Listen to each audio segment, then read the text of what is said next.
Adam versus the man, and today we start the show looking back to the big question. It's been a while. It's been a while.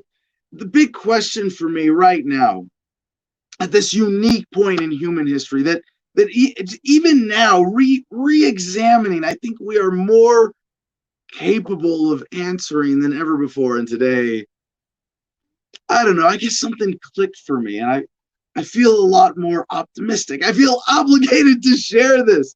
But the big question, are we coming out of this coronavirus crisis, the coronavirus, the virus which shall not be named, because how dare I question anything said by the medical authorities in any way that would suggest anybody challenge the policies of either the World Health Organization or even local health authorities, even when they contradict each other. According to YouTube's guidelines, I can't say anything that would constitute that. So take this all as parody, of course. But there have been some people who never bought this thing at all. I wish I could say I was one of them. If anything, in the early days of the crisis, I fell for it myself, even as a hypochondriac, going, "Oh my gosh, did you have the sniffles? I have the sniffles. It's got to be corona." No, and even after that, I tested for the antibodies and came negative. And I've had, I guess, effectively with giving blood, 4 or 5 corona negative tests so far here. And just to be clear about the masks, and I'm not going to get into the science or the question of to wear or not to wear too much with this, but the science, it was people cite the science. The science is a methodology. You have to ask it the right questions. When you say, does wearing a mask prevent transmission if I'm sneezing 3 feet in front of you? Yeah. Okay. Duh. That's not the question. Is, do mask policies, mandates, does prolonged wearing of masks actually reduce viral transmission? And from what we have seen in all of the studies, and shout out to Ben Swan and his work as a journalist, doing the research, and his team backing him up and showing from at the earlier stage of this crisis how there were studies that showed in controlled environments, populations that wore masks for extended periods versus those that didn't, the ones wearing masks had a higher rate of flu transmission. I go, okay, well, that's not perfect, right? It's just the flu.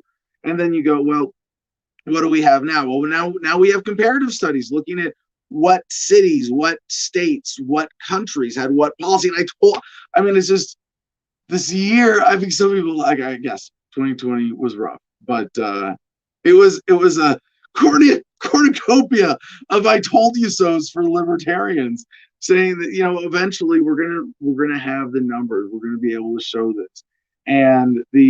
But whether you, again, and if you have some higher risk, whatever, you want to wear a mask, I respect that. You have a right to set your own level of risk. I would never dare mandate no masks. Government did that, though, and oh my gosh, one of the great ironies of this whole thing is that in California, it's still technically a felony to cover your face in public. They don't want you to be anonymous in public.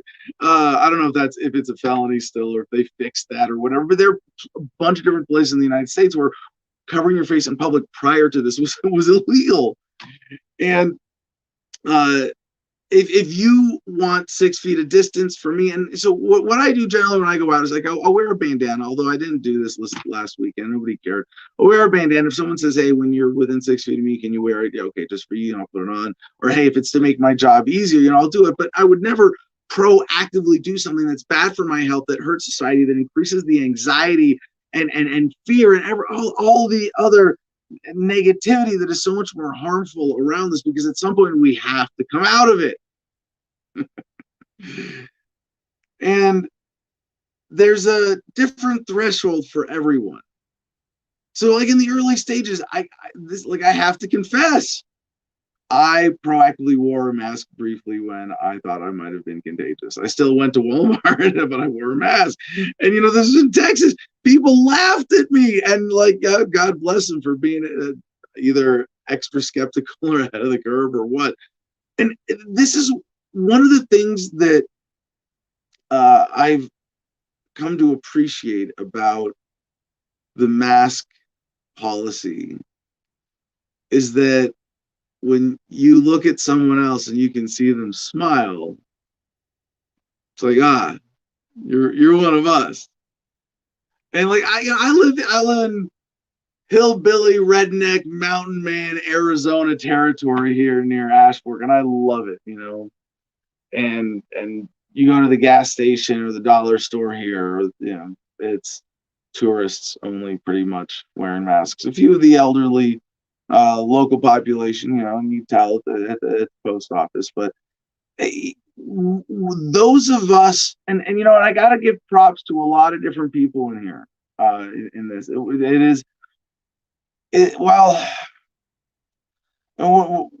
This last time I went to Walmart, there was with a friend. We went maskless the whole time, and people walked right in front of us like it was nothing. Nobody said anything except that the guy offering us a mask at the door. One other dude in the whole store we noticed not wearing a mask, just shopping, and a bunch of employees wearing them as chin diapers. And my friend Eden on the way out said, this is something that it's like it gives people hope that this doesn't have to last forever, that they don't have to submit to this. That at least pointing it out to them that submission is a choice. You can choose not to submit. And there've been so many stories, and I almost wish that we had some better compilation to capture all of the resistance that's going on, not just even in America, but all over the world to COVID policies. We have stories today in Europe where there are protests consistently, and the mainstream media doesn't cover this as much as they should. I don't want to say it's completely ignored, but it is distorted. No surprise, it is demonized, marginalized, because to answer this question, right? Are we coming out of this with positive or negative momentum? Always, before I finish the thought on that, there are people. It's not just like the 1% of us who are true to ourselves, true to freedom, true to ethics, to say we're gonna live our own lives, and if it coincides with the herd, then we'll walk with the herd, and when it doesn't, we'll walk our own way. And sometimes a chunk of the herd will follow us, and sometimes they won't. But if everybody walked with the herd, humanity would be let off a cliff. And to some extent, we are being let off a cliff, and that's one of the great tragedies of this. That, oh my gosh, I told you so. That the cure is worse than the disease. That we've seen worse consequences with shortage in the blood donation supply, with elective surgeries being postponed, with drug overdoses, with suicides, with alcoholism, with anxiety, with domestic abuse. All of these things. When we said the cure is going to be worse than the disease, man, it's a really shitty time to say I told you so. But and so, like, I think about all of the people who have said, you know what, my course as a self-actualized individual human being is more important than going with the herd. And today's show, we've got two incredible guests. Kenny Marshall, who was in the Navy with Jake Angeli, the QAnon shaman, is going to give us a little behind-the-scenes insight from that experience. And Chrissy Meyer, comic podcaster, who was there on January 6th at the protest at the Capitol. And when this occurred to me this morning, I was thinking, well, it's yeah, the people who stormed the Capitol, the false flag insurrection, were not wearing masks. And on Chrissy's podcast, one of her guests I was listening to this morning pointed out, why is the FBI going after everybody who was at the Capitol, but they're not chasing down everybody who was at Chad, whatever it was, in Seattle, the autonomous zone? And it's like, yeah, that is a fair point. Of course, this is the cathedral of our nation, the symbol of authority, the glue that binds America, our government. Right? So they have to defend the cathedral. But then you think about everybody with Black Lives Matter who went out and protested and weren't wearing masks when they were burning police stations down. Like, this has been a good year for liberals, and I say this very humbly as a libertarian, for freedom. This has been a good year for conservatives and liberals standing up to authority. I mean, the conservatives stormed the Capitol and the liberals burned down some police stations. Goddamn, hey, you're coming our way, right? I love it. I love it. And to everybody who's saying, yeah, freedom comes first, my path comes first, not the path of the herd. It's a very exciting time. And I'm actually more encouraged than ever when I look at it this way, to think that this conspiracy of conspiracies that has resulted in this dark cloud of the corona crisis hanging over the world represents the super class. I mean, gosh, just look at even the Reddit investing rebellion, as misguided as it may be. Oh, you're gonna stick it to the man by buying stocks, like, oh yeah, we got an update on that today where I told you so is coming way sooner than I had anticipated. Yeah, but the billionaires, just what doubling, tripling, whatever their wealth, the millionaire class, all of the and we see more than ever the purpose of government revealed, to make the super rich get richer and the rest of us relatively poorer, to rip us off, to serve their sponsors. And when I see this and I think about the way people really look at me when I walk around without a mask, and the way that we smile at each other, those of us who are not wearing masks, I am all the more hopeful that we are going to be coming out of this with positive momentum. And today is February 2nd, 2021, Groundhog's Day. Let's get Comment Jim Freedom up on screen here, get some promos out of the way. Yes, we have joining us in just about 15 minutes, Kenny Marshall, fellow Navy veteran with Jake Angeli, QAnon Shaman. And, we have some articles we're going to cover about that as we're talking to Jake. It's going to set us up for the interview with Chrissy as well. And a little grab bag today. But Jim, how you doing? Did I figure out something this morning? Because that's like, oh yeah, positive momentum, right? Definitely, yeah. So we got a super chat sitting here. Here in Bifidum said he got it, and I'm okay, but it hurt really bad. The coronavirus? That's not a good sign. Well, I mean, compared to what? Part of the vaccine. Oh, maybe. I didn't even get into that. Oh, so I actually had to walk away for a few seconds in the very beginning, so that may have been when it was. Sorry. Let's see what we got. Everybody's talking about masks, so that must be what you're talking about. Rob B says masks seem ineffectual. Yeah, well, now it's a triple mask, quadruple mask, 6 feet of masks. Oops.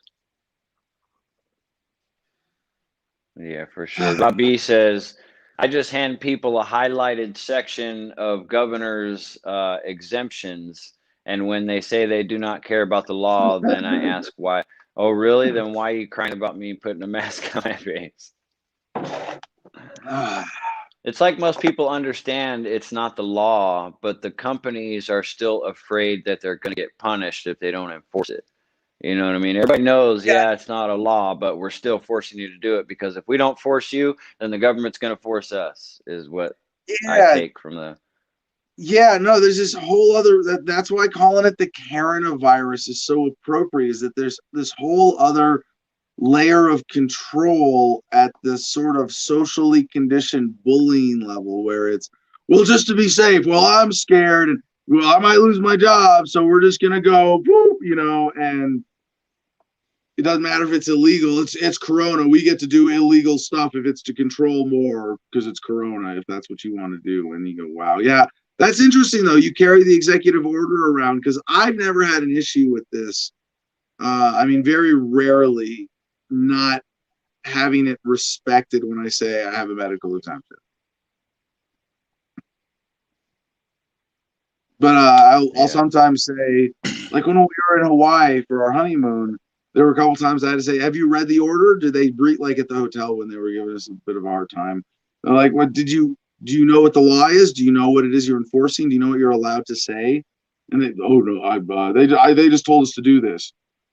And it's like, that's what's so exciting about this coming out of it with positive momentum, is that at some point in this, everybody is a civil disobedience activist. The herd is becoming so toxic and unbearable that even if it's just, okay, fine, I'm going to wear it around my chin or hanging off my ear for a while, I have to just breathe right now, whatever it is. Like, everybody at some point has been deliberate civil disobedience activists, even in the smallest of ways over the last year, and said, okay, at least for this few seconds, I'm going to go away from the herd.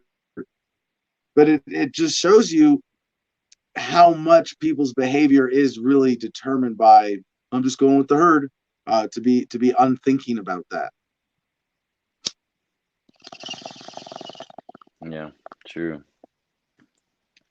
Here's a question. Maybe it kind of confuses me, but maybe you'll understand it better. David, Luis, Lil Cortez, Adam, is loading a shotgun on Pennsylvania Avenue a joke? Now? Question mark. Like, is that? Yeah. No, that's referring to, and I wonder if that's DC, our old friend from New Mexico, David Cortez. But yeah, that's referring to the shotgun civil disobedience I did in 2013. Yeah, I remember. Yeah. I remember the incident, but what does he mean? Is it a joke? And then what does As he in, mean like, now? Question mark. compared to the insurrection, like just walking around with a loaded shotgun in DC is passe, maybe. No, they've got that place more under lockdown now. Yeah. I was gonna say, if anything, it's gotten way worse. So, Jim, are we giving away Producer Club membership for top super chat and best comment today? Yeah, that sounds good to me. Hiram Bipedum, I can't imagine he wouldn't have won Producers Club membership already. I think he's already in there. But if he's not, he's the leader so far with $2. You can sneak into the Producers Club today with the best and questions or insights when we get to the topics with the guests are going to be big. But Jim, why don't you tell people what the Producers Club is and the normal way to buy your way in? The normal way, if you don't feel like winning one of our contests, is just to visit adamversusman.com, like you see on the bottom of the screen right there. Once you get to that front page, right there, easily on the front page, there's a button that says Patreon. Takes you right here. You can donate $1, $5, $10, or even $50 a month to help us out with the production of the show. But $10 a month is the sweet spot that gets you access to the Producers Club, where we do all of our private and personable chat backstage during the middle of the show. It's where the links go for the topics of the show, stuff like that. So you can definitely do that. And then go back to visit the website, the shop on adamversusman.com, and check out all the stuff CJ's put up there. Make sure you hit the load more button at the bottom of the screen so you can see all the stuff that they have. Producers Club members and better patrons get 15% off of the merchandise and free shipping. So that's a great deal. Get yourself some Adam versus the Man merch to decorate around your room. And after you do that, take a picture of yourself with it and then tag Adam on Twitter with it. He would love that. He'll put it on his Instagram or something. After that, go to cigarfederation.com for all your tobacco cigar smoking habits. Adam's personal favorite are the JSK Nugs. They're infused with CBD, which is always the path to homeostasis, the path to a healthy life is the CBD. So this website, if you're not into the CBD, they got multiple regular flavors, whipped cream type flavors and fun flavors, or they got those CBD nugs. You can use promo code Adam10, like you see on the bottom of the screen there, to get yourself 10% off your entire order. You can order as much as you want. You'll get 10% off the entire order with that. And that'll also help us out as an affiliate with our show. And lastly, go to visit to see everything that Adam's up to in the Garden of Freedom up there at Gardenia. You can visit the Garden of Freedom Instagram page and see all the new pictures going up. Yeah. So that last one, that's really cool. That's all 6 of the scorpion kittens, and they're almost full grown now, chilling. They're getting big, man. Yeah, they're getting so big. Of my truck, while it is just caked in mud, and that's just from our normal drive in here right now. It's pretty gnarly, but it's the right vehicle for the job. Anyway, Jim, before you go, and I might just keep you on here until we get to our guest. We get into our grab bag and keep going with comments. We've got a couple fun stories first. Today we are celebrating, I guess it was yesterday, as of yesterday, we are celebrating, CJ, this is jumping ahead a little bit in the stack, to USA Today. Oregon law to decriminalize all drugs goes into effect, offering addicts rehab instead of prison. So now this story starts with the story of Janie Gullickson. So we're not going to get into all of this, and I don't think it's worth doing too much analysis, but it is worth saying, like, we made it. This is Measure 110, first of its kind legislation that decriminalizes the possession of all illegal drugs in Oregon, including heroin, cocaine, meth, and oxycodone. Do they have to say that, like, including nicotine and alcohol and caffeine even? Yes. No, but heroin, cocaine, meth, oxycodone. Really what this is going to make a difference for is those who are on those kinds of drugs that do come with addiction issues being able to not face legal consequences and get treatment without the threat of drugs or the threat of consequences in the way. But also that this is going to open up a psychedelic therapy opportunity with MDMA and with psilocybin, mushrooms especially being sort of available, or at least low liability like that. And this is it. We made it. Like, the experiment started yesterday. So Jim, any thoughts? We're celebrating, right? Yeah, well, quickly, my first thought is just wondering, because the state, they love to take our bubbles and pop them, But my first state, go back to the title of that, CJ. Put the title back up there. And I just had a question about the wording of the title. Oregon decriminalizes all drugs, goes into effect, offering addicts rehab instead of prison. Right. Should that basically be forcing addicts into rehab instead of forcing them into prison? And I'm sure there's some stipulations. Yeah. Like, if we recommend this rehab for you instead of prison and you don't do it, then you're going to end up going to prison for not doing the rehab, not for the drugs. You won't go to prison for having heroin. You'll go to prison for not going to rehab on heroin. But so you're right in pointing this out, and what I describe where we're at now as the beginning of the middle of the end of the war on drugs. We have to recognize that a massive institutionalized policy with so much momentum as the war on drugs is going to take some time to unwind. Just sorry, it doesn't have to. It's really fucking frustrating to go, yeah, people are in jail right now for shit that's not illegal anymore. Like, what kind of like Kafkaesque madhouse is this? But even that, coming out of that, it just, unless there's some this freak new motivation or opportunity, this is the it took a generation to ramp up the drug war. It's been around for a few generations, I guess, depending on how you want to count the start and end of it, and it's going to take possibly it's going to take at least it's been a generation already, I suppose, since started to unwind, right, with the first medical in California, uh, more than a decade. I don't know how long. I should know these numbers, like, but it's been a while, right? And now, Tim, you are right to point out, in a sense, that it's incremental change, but this is still a major turning point, and it's still a major reduction of the viciousness and the cost of the war on drugs.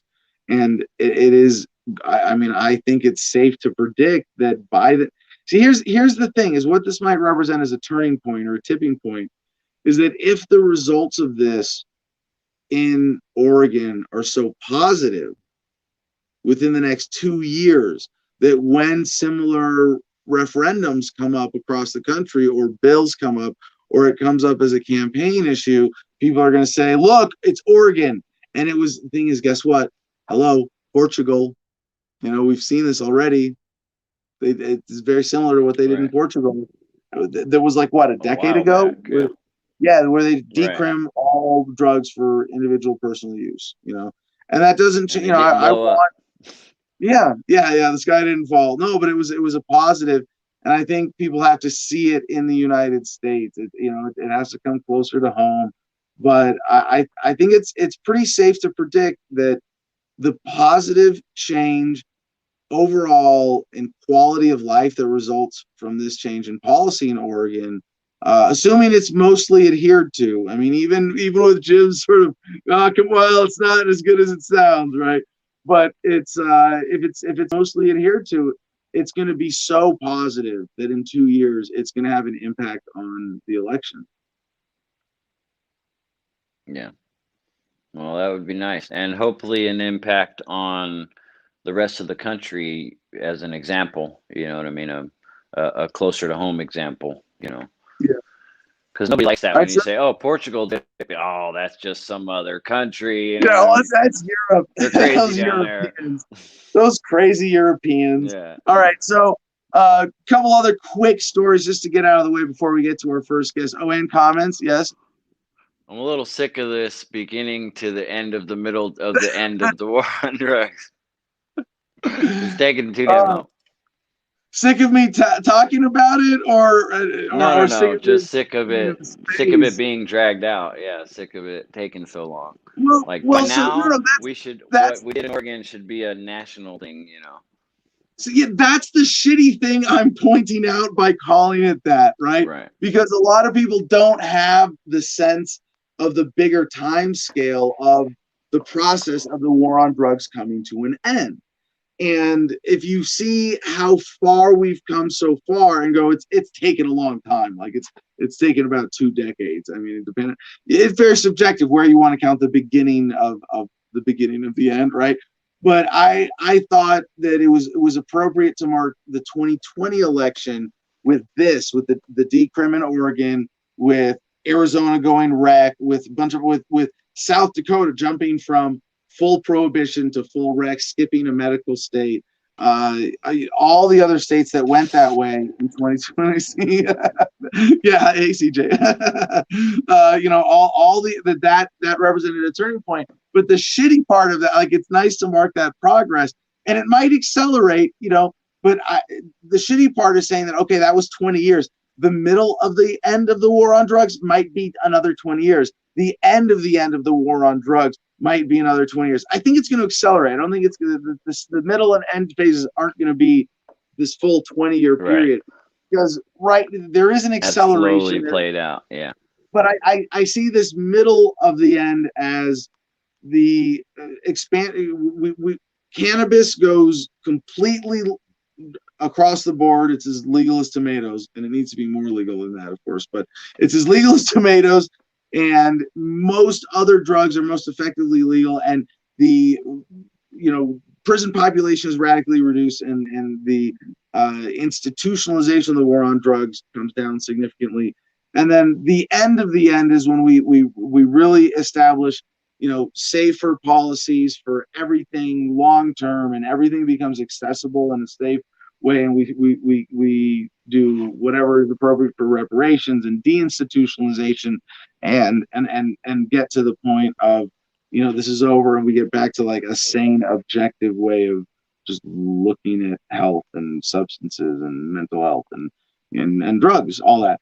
But so quick, a couple stories before we get to our guest. Wall Street Journal has this: Amazon unveils outdoorsy new HQ2, renewing its commitment to offices. And if you're listening to this, CJ, if you get that graphic up on screen, it's a spiral. It's a spiral tower. It's really beautiful. I am jealous as an amateur architect, homesteader. I look at this building, the tree, like this is really cool.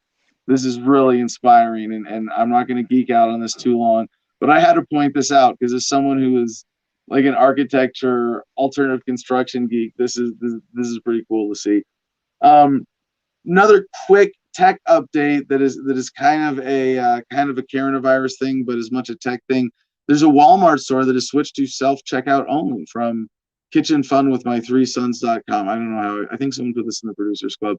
Self-checkouts are nothing new. They've been around for a couple of years now. You can find them in grocery stores, hardware stores, even McDonald's has the option to use a self-checkout instead of a traditional cashier. A Walmart store is starting to switch to a self-checkout store only. So, just significant marker in the progress that of automation that is being encouraged by all of the pressures around the virus crisis. But got to tease ahead one quick story from Bloomberg. Reddit trades crumble as GameStop, AMC, and Silver plunge. We'll come back to this in about an hour after our guests, but quickly back to Jim. Any critical comments? Any more super chats? Top comment, top super chat, win membership in the Producers Club today and today only, and probably tomorrow. Jim? Probably. No, there are no more super chats going. Healthy disrespect for authority. Skidded in late again, so I just wanted to point out into the whole room that he was late. That's it. Let's go to the All right, well, let's get to our first guest. Do we have Kenny ready to go here? Excuse me. All right, ladies and gentlemen, Kenny Marshall joins us, and I'm going to leave it to you to introduce yourself, whatever else you want to include. But for the purposes of today's interview, we're very excited to have Kenny with us as a Navy veteran who served at the same time and to some degree on the same ship. And he'll get into exactly how. But with the new hero of the Trump movement, can we still call it that? I don't know. We're going to get to Kenny's thoughts on all of that, but he got to serve on. Why am I using that status language? He got to work in the Navy on, stationed with Jacob Angeli, the QAnon shaman, and just we got to get the visual identity for this guy up, CJ. Wherever you want to get a picture of the QAnon shaman, Jake Angeli, the guy who was at the Capitol on January 6th with the fur and the horns and the face paint and the big body tats. And the bullhorn and the American flag and the staff. Yeah, that guy. QAnon shaman Jake Angeli, who I understand right now may be getting ready to testify against Trump, or is at least offering to. But who knows? Who knows what's going to happen with that? Kenny, thank you so much for joining us this morning. How you doing, brother? I'm doing pretty good. Thanks for having me, as always. Unfortunately, I wasn't able to make it on yesterday, but it's good to join for you today. Yeah, no problem. And it's actually kind of appropriate that you're joining us for today's show as a follow-up themed show for January 6th. Our producer CJ was there, and our next guest, Chrissy Meyer, was there as well. So what else do people need, things people should know about you before we get into, what was your overlapping military experience? Yeah, so I joined out of high school because I wanted to save the world, and I thought I was doing just that. I learned the hard way, unfortunately. So, straight out of high school, 18 years old, and was my very first station. I was stationed in Japan, which kind of leads me into how I met Jake and all that stuff. We were on the same ship, which was the USS Kitty Hawk. A quick little fun fact about that ship: it was the last steam-driven aircraft carrier left in the Navy at that time. Everything else was nuclear. And so just want to throw that out there. I was on that ship. I served 3 years there, and then did my last bit of time stateside. So that's pretty much my Navy career in a nutshell. And I think I was on my way out I had about 6 months left when Jake came onto the ship and when I met him. So I'm about a year and a half older than him, I think, something like that. And so, yeah, I try not to talk too much about my military experience other than the basic necessities. Well, this is definitely a different thing that we're like pulling out of your military experience, right? Now, Right. one of the stories that I wanted to bring up in covering this today from the New Yorker, a Pennsylvania mother's path to insurrection, how claims from Rudy Giuliani and Alex Jones spurred a parent of 8 to become one of the Capitol riot's biggest mysteries and a fugitive from the FBI. And there's a caption here with this photo that shows her as part of the crowd. Videos show Rachel Powell seen here wearing a pink hat and sunglasses, using a battering ram to smash a window and a bullhorn to issue orders at the Capitol riot. And one of the things that the media and of a lot of different sectors of the media has been sort of pouring over is like, who were these people who came to the Capitol? How did someone like Ashley Babbitt, an Air Force veteran, end up getting shot? And if you feel like sharing any thoughts on that, please. But to connect this to your experience with Jake Angeli, you said that he refused the shot for anthrax, the anthrax vaccine. It's funny because I have a little experience with that too. As I recall, when I was in the Marines, they were trying. By the way, there's Ashley Babbitt on screen. Say her name. But as a victim of the duopoly drama here, but the shot series, it was like a 6-shot anthrax series, and I got the first one and was like, I opted out of the rest. But Jake refused from the beginning. What can you tell us about that experience? I don't know exactly all the details. I mean, if you can actually look him up on Wikipedia, and it'll say that supposedly, I think in quotations, that he resisted to take the anthrax shot. But I mean, for the people that served with him, pretty much knew that's what the case was. I believe he was obviously having other problems with the Navy at that time, and I think the anthrax was probably the icing on the cake, and just was bad timing for him. And they wanted him to take this shot, and he was already starting to go down the route of anti-authority and anti-government. I want to get the hell out of the military. And they were like, well, we don't care what you think. You got to get a shot now too. And I think that's pretty much what sums it up as far as that's concerned. I wasn't there in person when they were trying to inject him with the anthrax shot, of course. But, Right. but yeah, I mean, more or less that's what we heard. I want to throw a quick disclaimer out there. So he was in a different division than me. He was in a division called supply. So if you've been in the Navy, you know what it is. I was an engineer, but everybody pretty much knows at least somebody in supply, because they're the one that handles all the food, and they handle everything that comes onto the ship, especially underway replenishment, where you get replenished at sea. So almost every sailor knows somebody in supply, and Jake just happened to be one of those people that I knew from supply. And of course, I was probably recognized as a rebel on the ship. My last 6 months on the Kitty Hawk wasn't the most prettiest, and had my fair share of being on restriction and put in handcuffs and many other crazy things. So I would say that a lot of people knew me. And if anybody shared my resentment towards the system, then we probably talked at some point or sometime on that ship. And the Kitty Hawk in general doesn't take very much research. You can find out the nickname was the Shitty Kitty. It was a ship that was constructed back in the early 60s. A lot of sailors walked through those bulkheads over 40 plus years of a lot of shit that happened on that ship. And is one of those things when you get there, it's like, oh, you think it's cool, you're in Japan, well, that's great. Well, you're on the worst ship in the Navy. It's called the Shitty Kitty. It wasn't just the ship itself and the chain of command, but living in Japan and having to deal with so many more restrictions that Navy stateside wouldn't have to deal with. And so that's kind of another topic within itself. But the reason why I point that out is because the ship was well known for a lot of sailors that either, reached a point in their life where they just couldn't take it anymore. We had a couple sailors attempt to jump overboard while underway, which of course nobody hears about that type of stuff.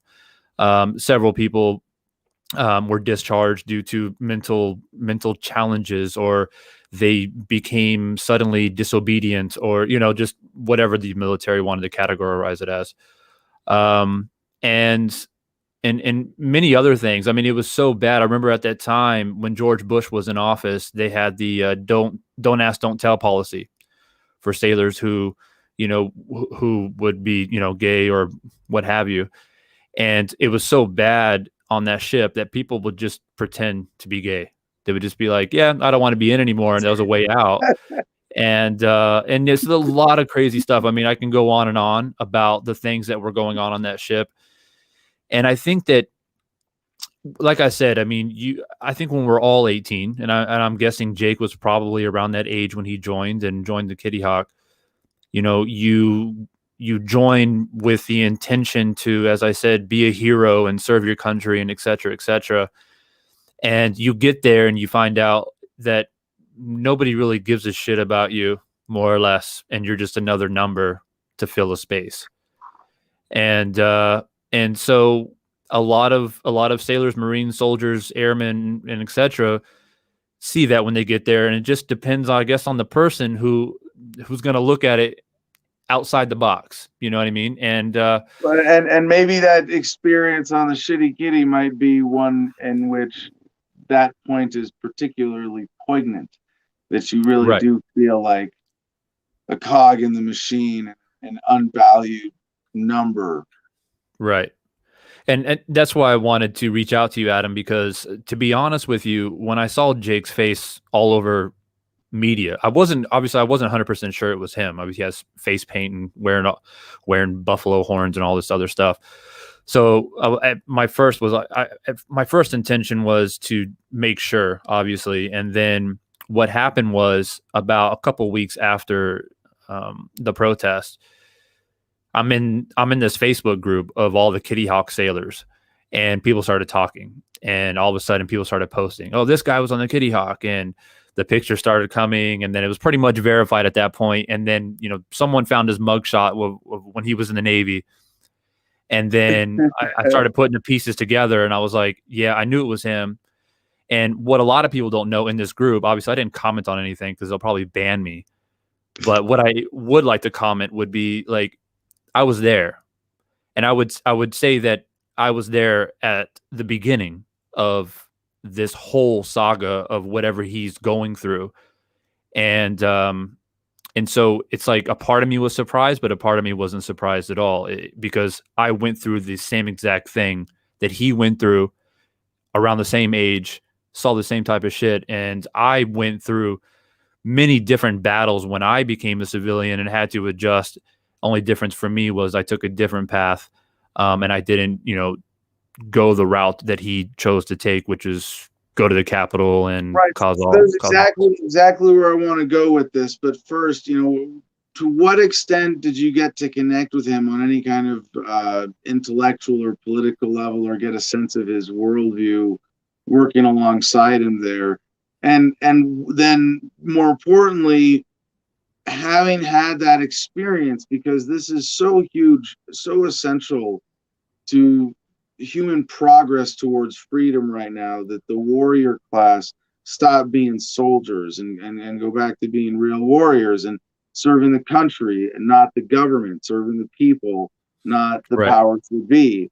And you went through, and for me, it was Iraq with the Marine Corps. And for so many other vets who have, drunk themselves into bottles and died in despair, at least what Jake Angeli did, and even finding himself in a cell, but taking a perhaps comical, futile run at the Capitol to reclaim the presidency for Trump, is certainly a lot more noble and positive and constructive than where a lot of people went with it, but something in his experience led him to go down the Trump hole, and you did not.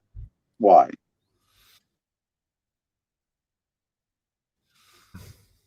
I guess to try to make it as simple as possible. I would say that I want to revisit and say that I was on my way out and he was kind of new on the ships. Mm-hmm.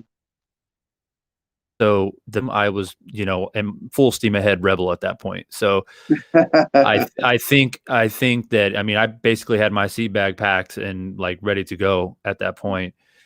And I think what happened, the conversation I had with him was, he was going through some type of experience or whatever through his chain of command or whatever it was. I don't remember exactly. And you have to remember when, at the time I was 20, 21 years old, you don't really, for me, I didn't really know exactly on why I wanted to resist. I just knew that I had to resist. There was something in me that was like, this doesn't make sense. When I work my ass off and I'm literally willing to die for my country. It was never a question in my mind whether I would give my life for my country or not. But yet I'm being held down. I'm being restricted. I'm being told that I'm worthless. I'm being told that I'll never be anything other than what I am right now. And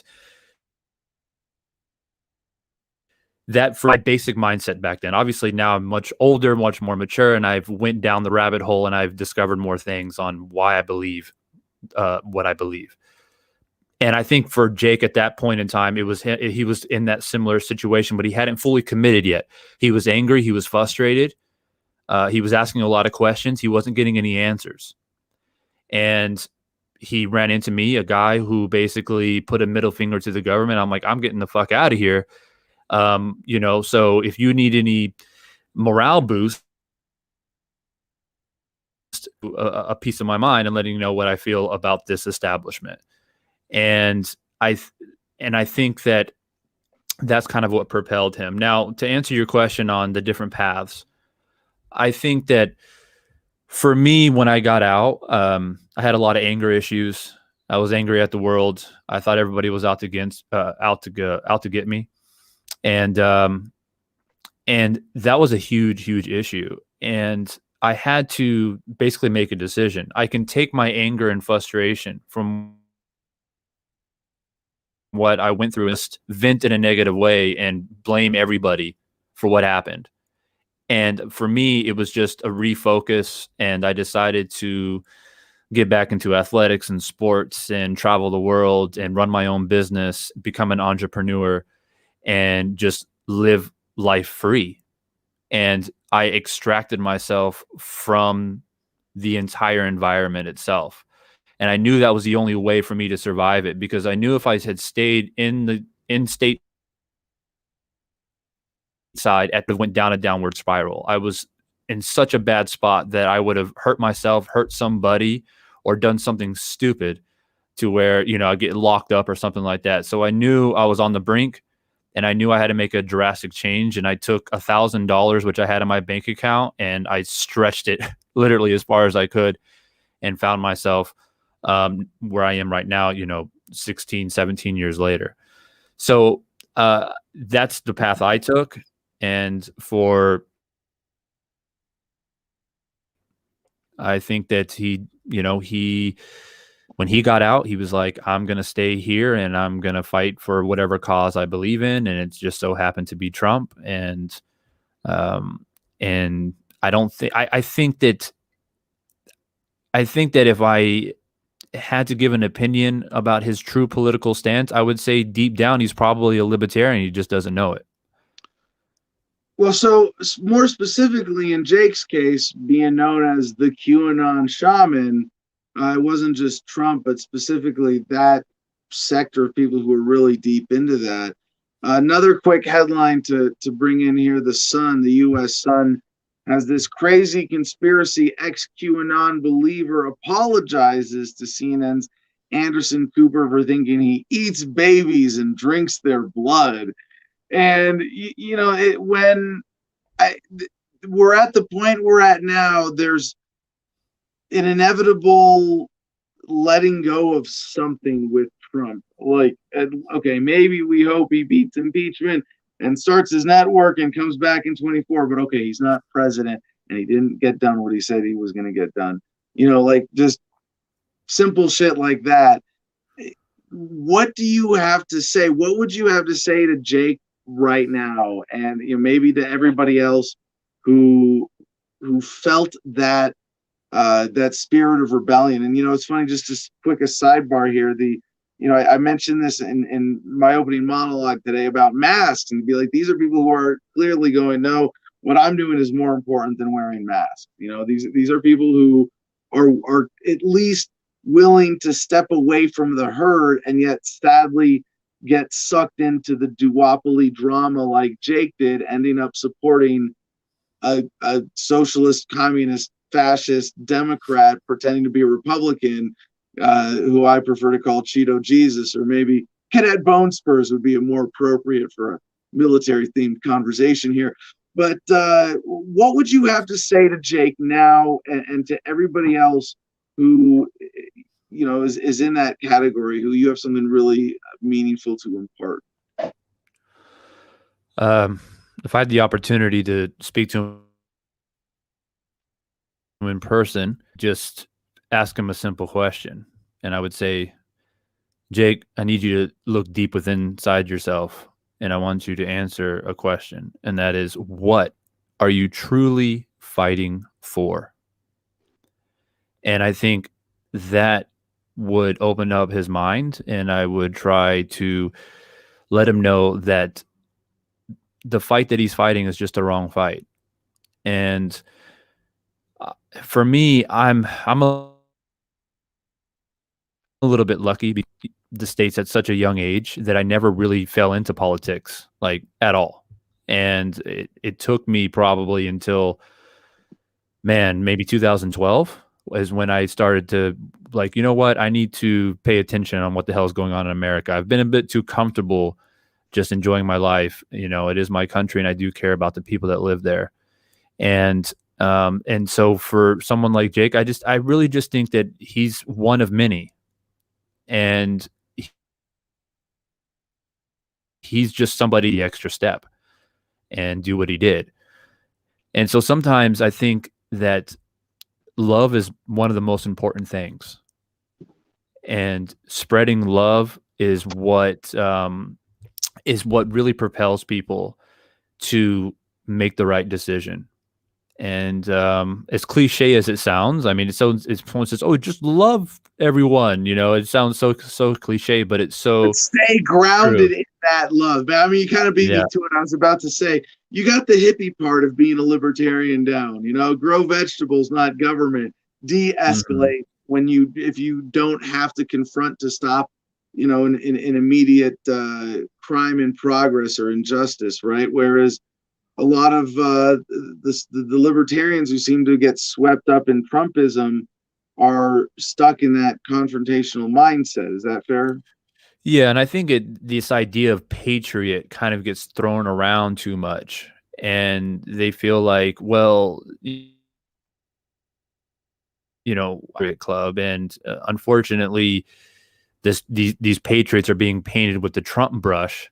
But what really is a patriot? A patriot is standing up against your government, and Trump is an extension of the government at the end of the day. So that's how I look at it. And, I like to refer, when I talk to people about libertarianism, or I talk about freedom and the idea of defense, is you think of it in the way of like ancient Japan. Japanese martial art is based off of the art of defense. Rather it's judo, karate, jiu-jitsu, whatever it is, kendo, it is all defense. And the idea is to defend one's own self, the ones that you love. That's the most important thing. And when you develop that mindset of not being always on the offensive, because when you're on the offensive, it's exhausting, it's tiring, you get worn down. And sometimes the fight becomes futile, right? You're prepared, you're strategic, you are calculated, and you know how to orchestrate whatever plan you're trying to achieve. And so for me, seeing what I saw at the Capitol, initially I was obviously shocked like everyone else. I'm like, wow, this is really happening. And of course we have people like CJ, who we know, who was there, who I highly respect. And I know other people that were there who I highly respect. But then as I started, it did make me a little bit sad in some ways to see how the media has basically put everybody in one basket. And it doesn't matter what your affiliation is or what your belief system is. You are a Trumpster, and you're here to overthrow the government and force Trump back into office, which doesn't even make any fucking sense. Right?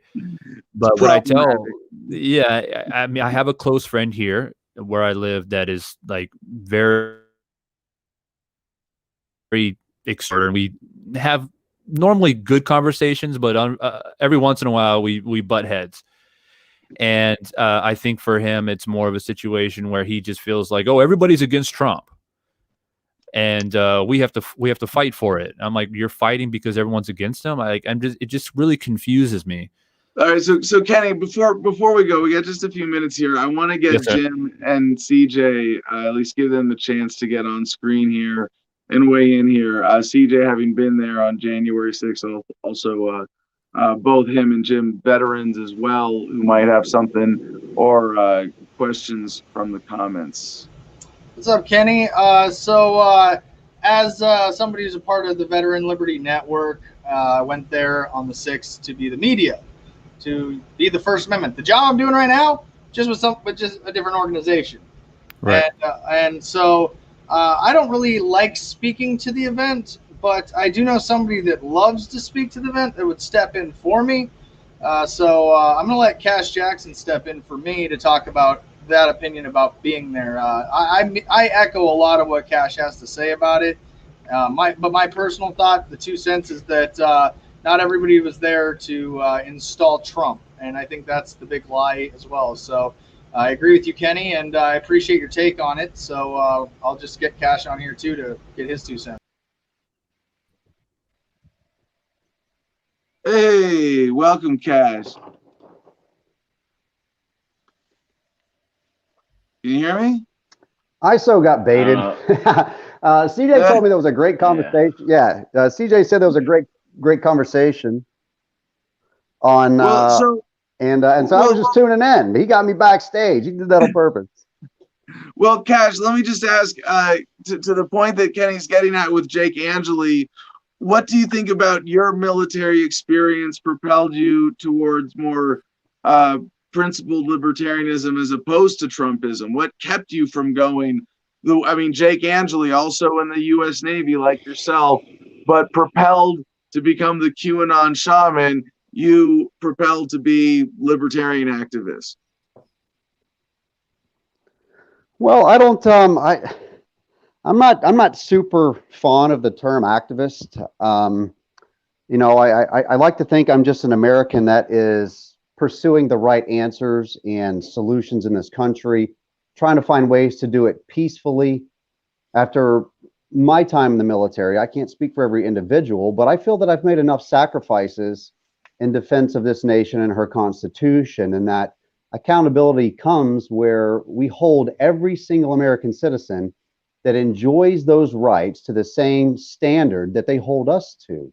And if we hold one another to the same standard, and we're principled in doing that, where as a network and what we're building here, we want people that are principled enough to say, look, we can look at the information and the facts and the relevant data from both sides and then voice our opinion on that matter. And how we do that says a lot about us as people.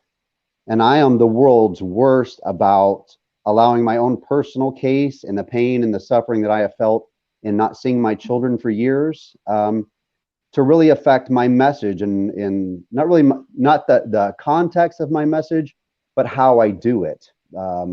And what I saw there that day and what I felt as well, I'm a very empathetic person. And, you know, I've led a fairly difficult life. Could have been worse, could have been better.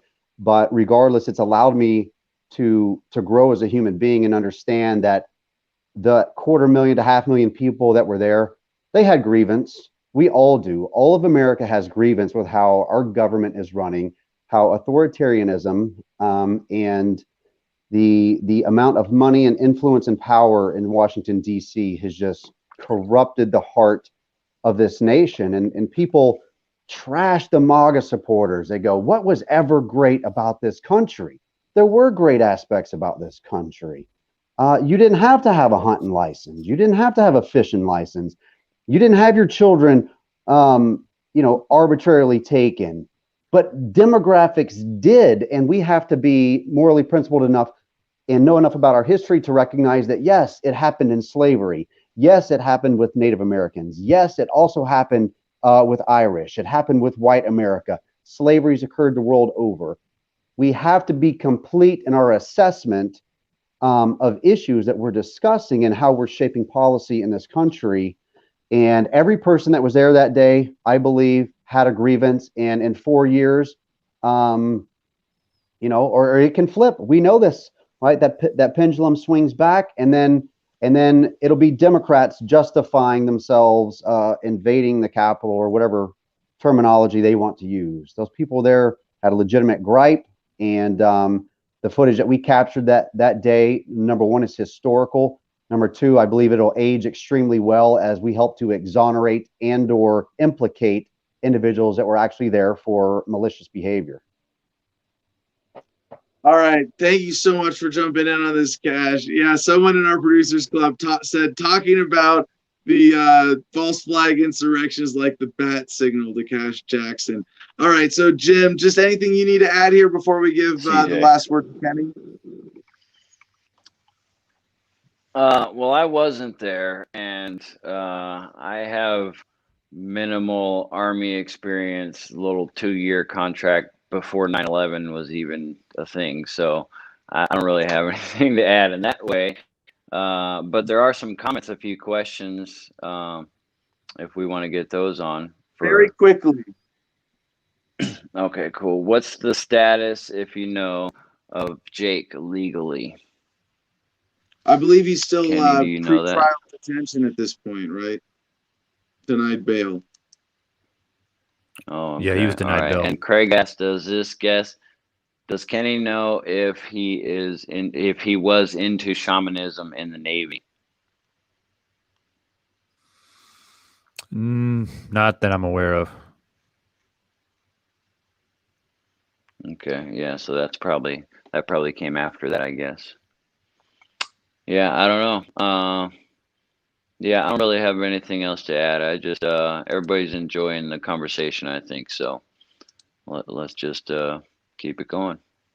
Yeah, no, thank you so much for bringing this to our attention, Kenny. And I really think the bigger story here is, the seeds of discontent have been sown long ago. And there are a lot of people who thought that joining the military was serving their country and found out the hard way that was not the case. So, Kenny, your last thoughts on the issue, please. Yeah, once again, thanks so much, Adam, for taking the time out of your show to bring me on. It's always a pleasure, and would always love to come on anytime that you would want any other thoughts on these type of matters. And to conclude, I knew Jake. I saw what he went through. He saw what I went through. And unfortunately, we went different paths, and hopefully, for the sake of him and his family, he's able to get out of the situation safe and sound, and maybe, recalculate the way he wants to get his voice out there. And other than that, if you are considering on joining the military, just reach out to Adam Verse the Man, and he'll be the first one to talk you out of it. Awesome. Yeah, thank you so much, Kenny. Really appreciate this unique insight into Jake Angeli, and I'm excited to see what he does next, because he's not going to be in jail forever, right? Yeah, for sure. I mean, they can only hold him for so long. Eventually, they have to try to charge him, and it's going to be very, very interesting how that unfolds for sure. Awesome. Thanks for joining us, Kenny. All right, thank you. All right, we're a little late for our next guest. I'm refreshing my screen here, having frozen again. Very excited today to be joined by Chrissy Mayer. Our next guest is a comic who has been all over the place since she covered DC last week. She was also at the Capitol on January 6th. And this is like today's show is a real great, like, you know, series of coincidences and just overlapping ripple effects, vibrations. Her agent just reached out to me on Twitter, I think before this even happened, and was like, I'm just trying to, and she's the comic who, you know, was there on the ground. And, you know, I got to listen to your podcast about that this morning. A lot going on here, still relevant almost a month later. Chrissy, thank you so much for joining us. Welcome to the show. Thank you so much for having me, Adam. I had no idea this was like a special insurrectionist domestic terrorist episode. So, wow, thanks for having me on. Not intentionally, just it's synchronicity, I think, yes. as the hippies would call it. But yeah, so you know, what led you to the give us the background relevant that led you to being the comic, because you said, now one of the things I think deserves some differentiation is here is I mean, you identify as a Trump supporter, but you were there to cover it, because, you know, our producer was there very much as not a Trump supporter, there to cover it as independent media. Where was that line for you, and what led you to that? Yeah, I mean, like, it's so interesting when we think about like what constitutes a Trump supporter versus somebody who voted for Trump. Like, yes, I'm somebody who voted for Trump, but like, I wasn't out there. I didn't vote for him in 2016. I sort of, I came around on how he was just really not that bad, you know, in the last couple of years. So I don't know. But I was there as kind of like a neutral. I really was trying to be like a neutral, like newsy type presence. I didn't have vote for in 16. Jill Stein. Okay, and that's quite a turn around the political wheel, Jill Stein to Trump, but okay. Yeah, because I was just like not gonna vote for Hillary, and I was like, I was not really like, I wasn't hyped about Trump either, and I also just wasn't really activated politically. I just didn't care. I kind of was like, but I was still like coming out of my like liberal brainwashing too, because I was fully like right out of college, feminist, hating men, like doing all the right things, you know, doing everything you need to do to succeed in the comedy industry. And it didn't really get me anywhere. So I found like as I like grew up and became older, I like leaned into my sense of humor more, which really was more like less politically correct and more just like, yes, being real about I mean, everybody laughs at stereotypes. Even the most like woke liberal person laughs at stereotypes. There's so many things you like gloss over. You just wait a second, hold on. So you're saying that to be a successful stand-up in America, you have to toe like a liberal, politically correct line that kind of trends more towards kind of look what happened to Shane Gillis, you know, like funny fucking dude, hilarious stand-up, crushed it at JFL, which is the comedy festival in Montreal.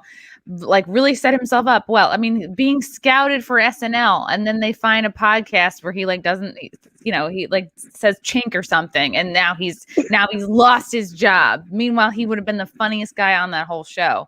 So yeah, when it comes to like the comedy industry or like being an industry darling or like being set up in a way in which you are going to get like a late night spot or like Comedy Central, those were kind of the cornerstones of like making it in comedy.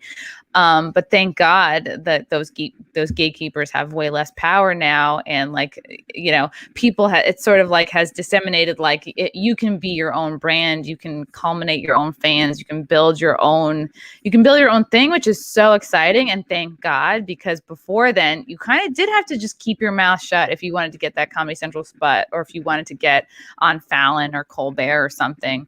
That's a great reminder that as much as we want to complain about censorship, the whole landscape is much less dominated by gatekeepers than just one generation of technology ago.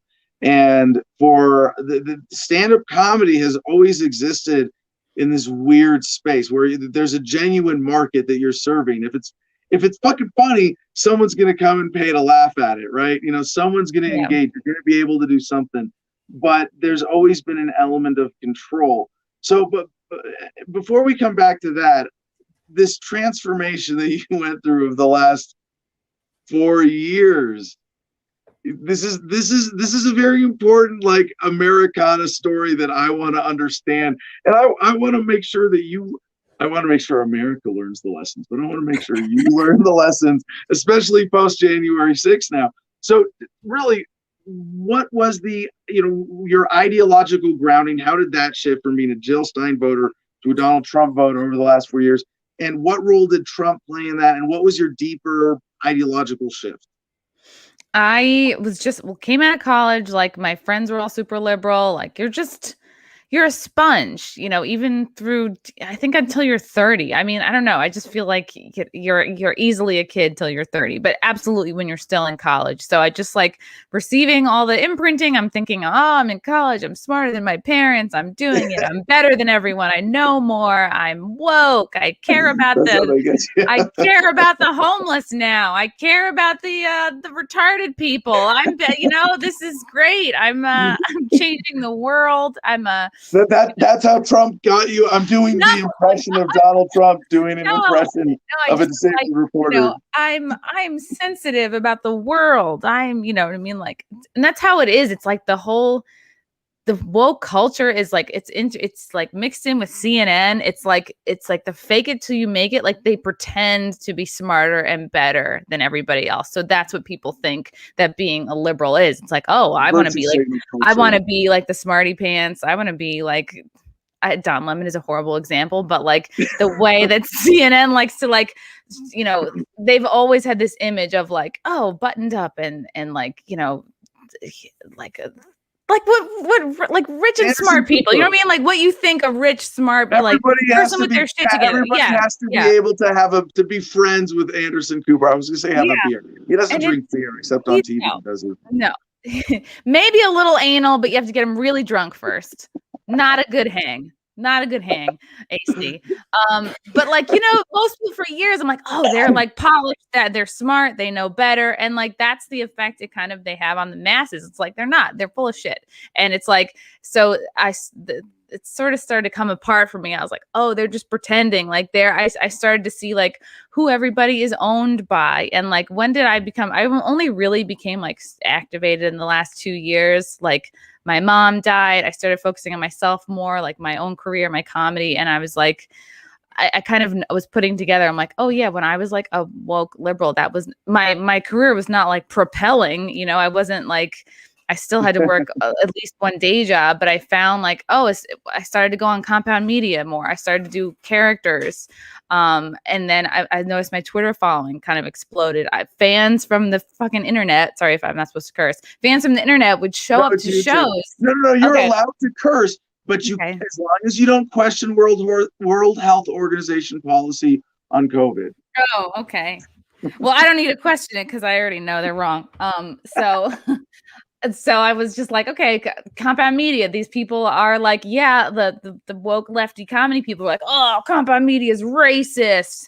They're misogynist. And I'm like, oh, really? Because I just pitched a show where a woman, talks about sex, dating, relationships, and they picked it up. And it's a very sex positive show. I have like sex workers on all the time and it's fun. So it's like, how can this be true if I'm a woman who's hosting a show on the network, whatever. And also like, aren't we supposed to be the change? Whatever. So I was like noticing my sense of humor was getting like, was really like expanding and becoming less politically correct. And I was seeing a lot of positive feedback in terms of like fans coming to shows, fans like following me. And I'm like, wow, I'm getting way more out of this group, out of these people than I was sort of servicing this other group of people.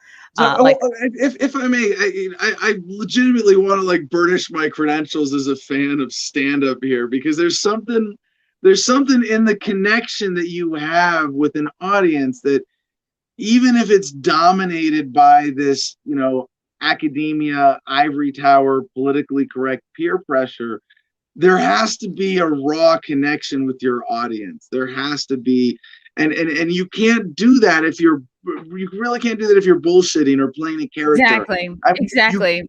The Yeah. best comics have to connect with an ethos that really ultimately has to be genuine. Is that fair? Absolutely, You found because absolutely, because I found when I was really connecting with an audience, like when you're really connecting, it's because you're really present. And when you're in that space, it's so hard for you to be bullshitting or lying. So it's like Yeah. you just drop your guard, you connect with the audience, and I would say things like, "Yeah, being a feminist is great until you need a shelf hung or until you need a tire change." And like I would really be like, "Oh, this is how I really feel. I guess I'm like maybe I'm more conservative than I thought." You know, I would just say things that made sense and without thinking where that put me on the political like landscape. And I'd be like, "All right, well, I know." I mean, I'm just like dropping the guard a little bit on myself, and it's great. And then people laugh, and you're like, "Oh, okay, cool." It's about finding truth, and I guess was like you have to be willing to let go of your group, right? Because like a lot of us, we feel very safe. Our identity is wrapped up in our group, whether that's like political or like.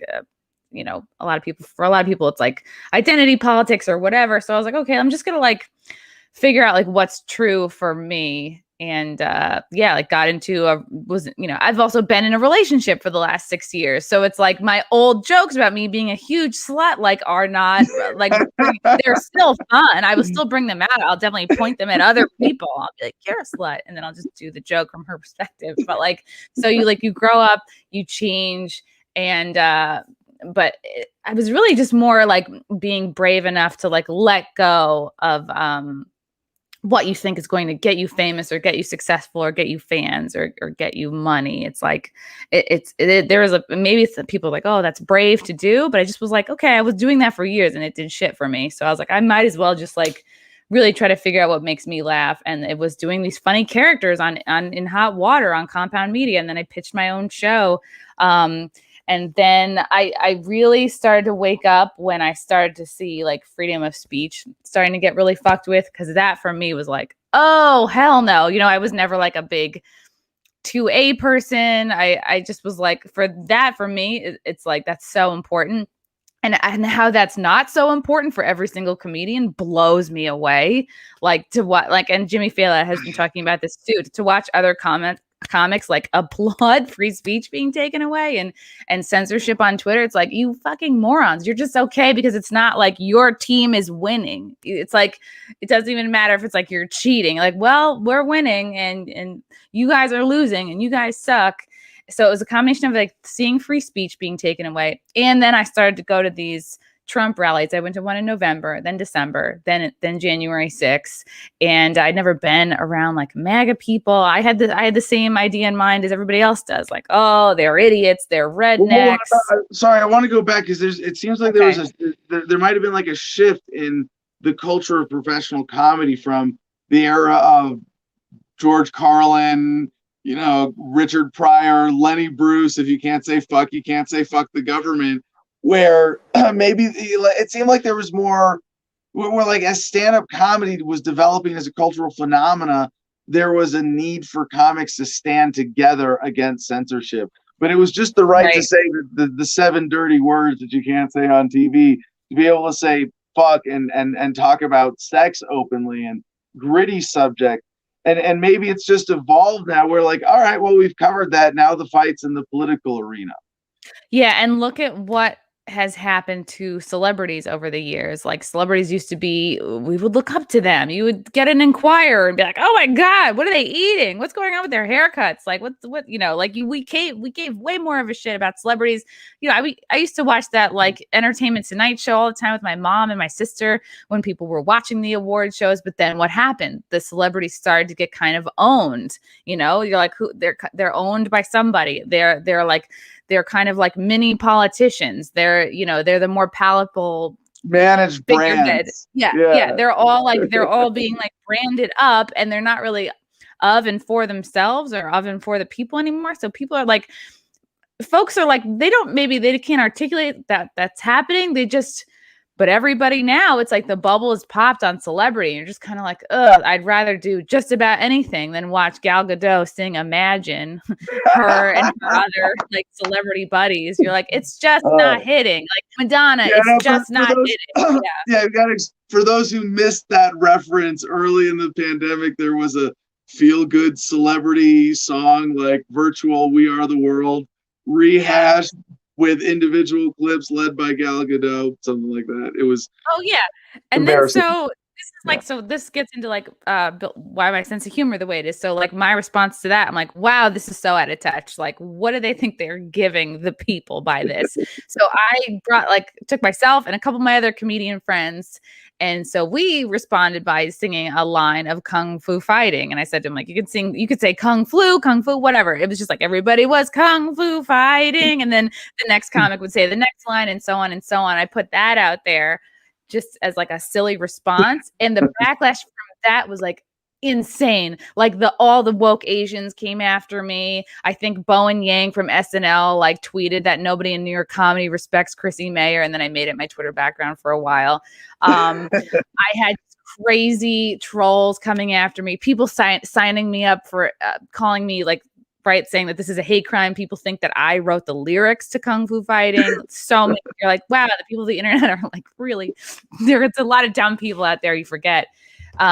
People think I wrote the song. People think I invented the term Kung Flu. Eventually, it took 6 weeks, but they got it removed from Instagram for hate speech. And I was like, wow, this is wild. So seeing the sort of like, and I've also had many rounds of like, canceling and like people coming after me for jokes or a tweet or a video or whatever. So it's like each time it happens, you do get a little bit stronger. And then this, yes. So yeah, the Hollywood and Toto headline here is Chrissy Mayer and New York comics making a list of pro-Trump stand-ups. Okay, CJ, hold on though, and Chrissy, before we get to that, because there's about all the race and political correctness. First, I gotta say, I think we're getting over it, and I fully endorse the Bulworth strategy. Do you know the Bulworth strategy? No. We all just need to keep fucking each other till we all come out the same color. But until then, we got to be able to laugh about our differences, right? So this. Are you saying we need to make a ginger baby? I already have a ginger wife, so at least it'll have half of a soul.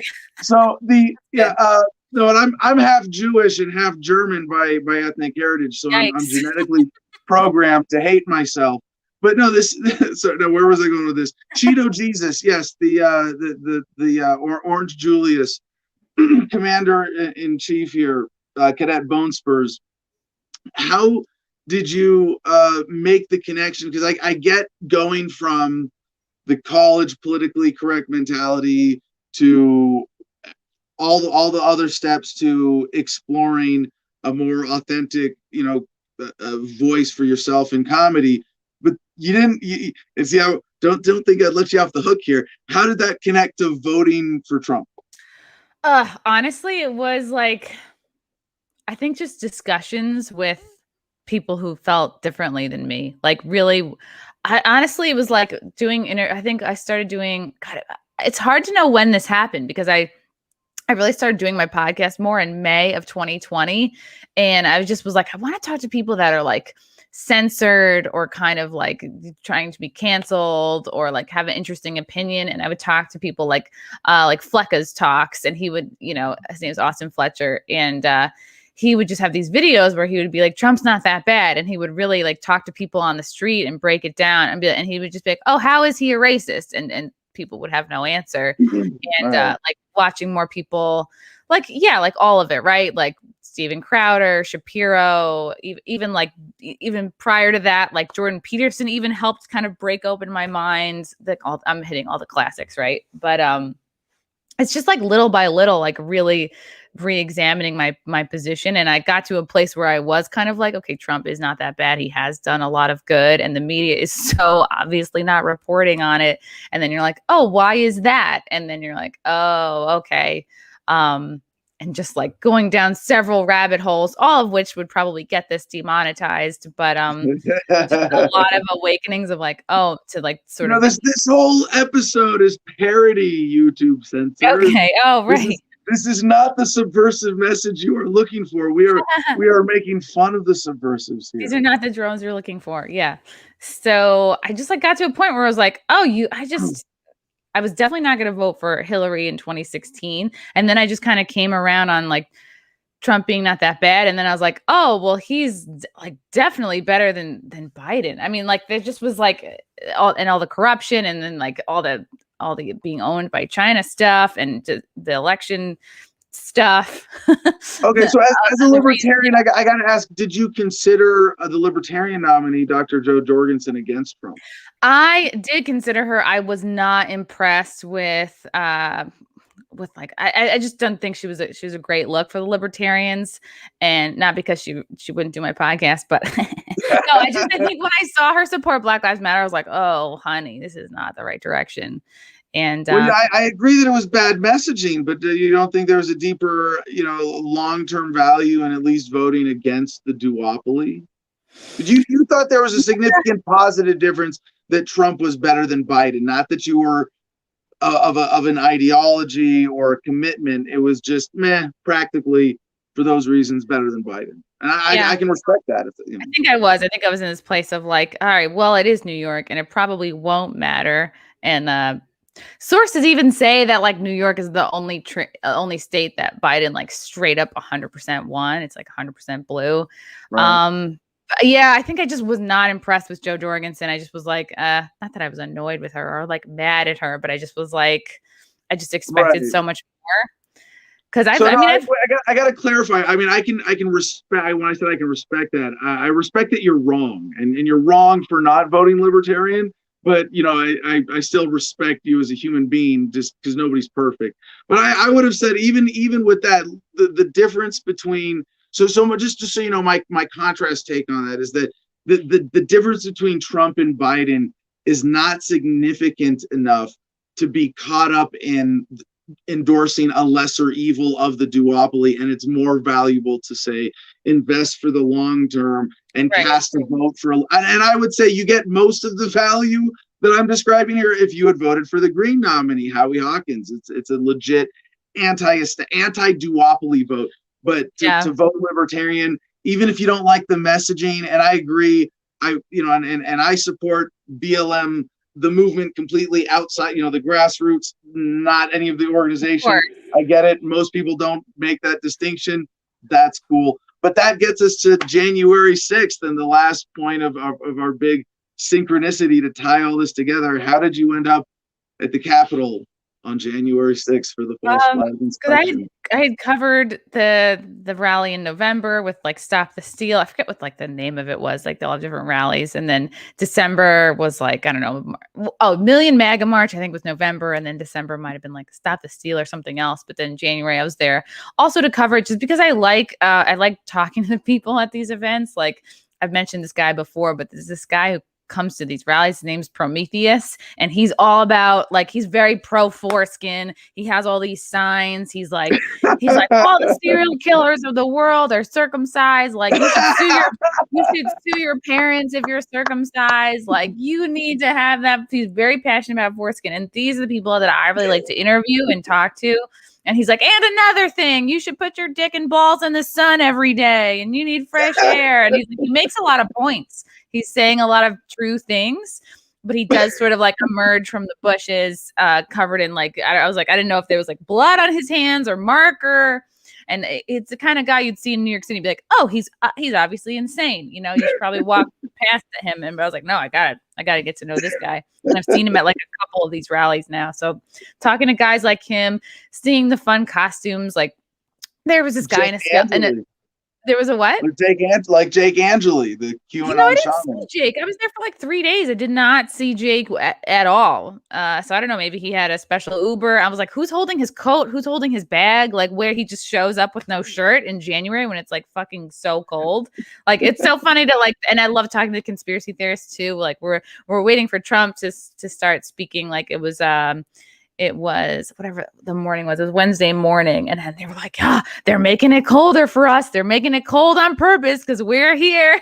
I love talking to these people because it's just like, it's just good to keep your mind open and to think like, yeah, like anything kind of is possible. And so like there was this guy in a skeleton costume with a sign that said, I voted for Biden 9 times. So it's like, that's the shit that I really like. And I also wanted to like really see it for myself. I knew that the mainstream media was not like covering it accurately.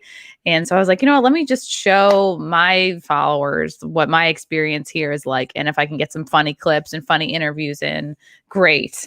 I think at one point I was like supposed to interview Roger Stone again. And then like that fell through because it was just so crazy busy at the hotel he was staying at. They were like really anal about not letting in like additional people. Because of all the social distancing, like the bullshit rules. So yeah, I mean, that's why I would go to these events. It's like you try to get these bigger interviews. And on one of them, I think it was the December one, I think I was marching like just 10 feet away from Alex Jones. I'm like, this is so exciting. Like, wow, he's really in it. So it just going for like, yeah, comedy reasons, but also I guess independent journalisty type reasons, you know, wanting to show like my fans like what it's really like here, because I would see like, oh wow, they're barely covering this, or they would do a flyover at like 7 a.m. be like, look, there's 30 people here, it's a non-event, you guys suck, you know, like there's no. And also I had all these stereotypes of like the MAGA folks and oh, they're racist, they're dumb, they're terrible people. And I go there, and not only are they so not those things, it's the most diverse group of people you could think of. And the people that were most passionate about their rights and about talking to me and about this country are the ones who they themselves or their parents have come from, like a Cuba or a Venezuela. And they're like, yeah, we've lived through some shit. Like, we've heard stories. Like, we don't want this for this country. And the rest of us, those of us that are born here, we're just like so spoiled because we've gone our whole lives, and even our parents too, without really having to fight for our rights and reclaim them, I guess. So that's why I like to go. I like to talk to people and show people what's going on. And so when January 6th happened, I was like, all right, the mainstream media is going to just basically do an early flyover. They'll call it a non-event like they did the other two. And like, that'll be that. But then like, this stuff at the Capitol happened, and it was like, oh, perfect. They're going to take this and run with it because they really want to make the right look terrible at whatever way they can. And it's like, to call it an insurrection is like so effing ridiculous, because it was just like the most, like from my perspective, it was just like kind of the most chill thing ever. Like, just again, like people think, oh, like Trump inspired the riots. It's like, no, this was a planned march point. Like for days leading up to it, there was this graphic going around, like Tuesday night, Freedom Plaza, these people are speaking. Wednesday morning, the Ellipsis, these people are speaking. And then Wednesday at 1, we're marching to the Capitol. That was always the plan. So it has nothing to do with what Trump said or didn't say. It's just people were starting to get really cold, and like we had been standing there since like 8 a.m. So like we started to even march over, I think maybe at like 12:45 or so, because like the girl I was with is like tiny and she's like a hummingbird. She was like freezing to death. I was like, okay, let's get up, let's walk, let's start walking to the Capitol. Like, let's just move to the next thing. And we even like left while Trump was still speaking. So we're like, sorry, but we're going to just like go to this other thing so we don't die. I had to like buy gloves on the spot. I'm talking to this guy who came up from Miami with all his fruit. He's selling all these weird fruits. I was like, I got to talk to this guy. And so we marched, and it was like, you know, again, families, guys in costumes, a lot of, you know, actual Chinese people that were like, we're trying to warn you, like the CCP are the worst. So we're just like marching over, again, like families, old people, kids, you know, all marching to the Capitol. And we stayed far back for a while, kind of by this, I think it was the north side of the building where there was like a pond. And then there was, again, very, very chill, you know, and we heard somebody had a radio going of like what was going on inside the building. Like, I guess what happened is they were about to talk about the fraud evidence. And then sure enough, you hear, you know, people are breaking in, like, and then, you know, like people are screaming. I think a lot of people, like, I don't know. We had no idea that people were actually like breaking into the room where like government stuff was happening until later. I just thought people were like climbing up over the fence and then just like waving for a photo. I didn't think people were trying to go deep inside the building. So anyway, like more people were kind of walking up, you know, families, old people. Okay, I was like, okay, this isn't a dangerous situation. This isn't like we're gonna get arrested. We're not gonna get pepper sprayed. We're not gonna get like, yeah, not maced, but what's the other thing? The other spray? CS gas or pepper spray? Yeah, or like CS or something. Yeah, so it was just exactly this. And then everyone's kind of calmly walking over, and then we're like, okay, more people are walking up right up to the building. So we're like, let's do that too. Let's just walk up to the building. It's like we're not seeing any cops at all. It was like a day in the park, you know? So we just like walk up, and then we see, oh, like some people are climbing up the fence. Like that photo, that classic photo of like people up on the wall. Scaling the wall. Yeah. No. That's the MAGA crowd proving to themselves that walls don't work. Yeah. Or I think a lot of them were just like, let me see if I could climb that. Cause I had that thought. I was looking at it. I was like, I think I could do that. I don't see any girls even like attempting it. So I was like, no, I'll just behave. I did climb up like this one little like it's like a temporary office that they had for like construction workers, and people were climbing up it. I was like, I could get a better shot up there. So right. Yeah. That's where this is. There. Yeah, I'm standing on this small little like outdoor office. Again, this looks pretty chill, right? And you see the people on the other side, like they're up over the wall. I thought people were just climbing up. I don't know. It looks like a war zone to me. I'm seeing carnage and explosion and blood and just guts everywhere. It's horrific. Oh, they're just getting up to be there and do what that guy's doing with his arms and waving. He's like, oh, maybe I'll be on a blog somewhere. You know, I thought it was just there. I didn't really like believe that people were like really inside the building until like much later. No, this is why I think the appropriate term that I've come to refer to it as is the false flag insurrection, and that it was a protest that got a little out of control that was then sort of led into the building and allowed in. If they wanted to stop it, they could have. I mean, that's the most absurd thing about all of this. And that it's like a rowdy DC protest that spilled over inside the Capitol because they kind of let it happen. Yeah, and they dropped this huge flag, everyone's cheering, and then I was actually talking to a guy who worked there because he was working there for the inauguration, and he was one of the guys who worked inside the office that we were standing on, you know, and he was just like the most chill guy. He was like, yeah, they'd come inside, there's hot chocolate, there's like little foot warmers, people were charging their phones inside this little office thing. I'm like, you're the best. And my YouTube buddy Riss was asking him questions like and that was actually where we first got wind of. He said, yeah, there's like, they're not allowing public people at the inauguration. It's just going to be VIPs. And we were like, oh, wow. Like, how convenient. He also doesn't really have any passionate fans of him. So that works out well. And then we're looking over at. Jump ahead. Can we get that article on screen again that we had before there, CJ? I know this is jumping a little bit ahead. I'll give you a chance to connect this to January 6th. But the Hollywood and Toto headline, Chrissy Mayer, New York Comics making list of pro-Trump stand-ups. How did this headline come about? Whew. So the day of, so it was like the Wednesday, the day of like the march. The Wi-Fi was terrible. I'm trying to post in real time. It's not going through. I even bought I went to Verizon like prior to the trip, and I was like, I'm going to be in this rally. There'll be thousands of people. And so the guy sold me a hotspot. It didn't work. So that was another thing. I had to go back and be like, you lied to me. It's just, there's so many people, things are shutting down. Things are not posting in real time. But I think I did have one tweet that went through that was simply just a little bit of video of everybody just calmly like walking, or like might have been skeleton guy with his sign or whatever, like, and it was just, the tweet was just marching to the Capitol, and that was it. And then put it back in my pocket, doing other recordings, talking to people, not really like checking in on my Twitter feed as much. And then I found out later on that like this girl who books like alti shows, maybe at like Union Hall in Brooklyn or whatever, she had like reposted it or retweeted it saying like, I don't know about you guys in LA, but in New York, our comics are storming the Capitol. I was like, oh, wow. And I think that since she is a person who a lot of people like to kiss her ass to get on shows, like, I don't know what shows. I don't know when this ass kissing is going to pay off, like sometime in 2022, I guess. They're hoping that kissing this woman's ass is going to get them booked on like 5 more bar shows, I guess. But it's a combination of that and people not really knowing what's going on. I guess not that many people that they know were at this event or at any of these rallies. And it's just like this passionate cult of people in comedy in New York who just hate anybody who even is remotely associated with Trump. So like, that's how bad it's gotten. Like, I'm there to cover this event, do interviews, have fun kind of.